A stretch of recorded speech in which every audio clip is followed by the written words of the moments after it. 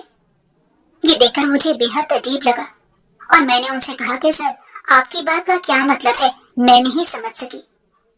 میری بات سن کر وہ مسکرانے لگے اور وہ میرے ساتھ نازیبا حرکت کرنے کی کوشش کرنے لگے۔ میں نے انہیں زور سے دھکا دیا اور بہت زور سے چیخی۔ میری چیخ سنتے ہی آفس کے باہر موجود کلرک آفس کے اندر آ گیا اور میری اور سر کی حالت دیکھنے کے بعد شاید اسے بھی اندازہ ہو گیا تھا کہ یہاں پر کیا ہوا ہے، لہٰذا اس نے مجھے فوراً وہاں سے باہر جانے کا کہہ دیا۔ میں نہیں جانتی کہ اس کے بعد کیا ہوا، لیکن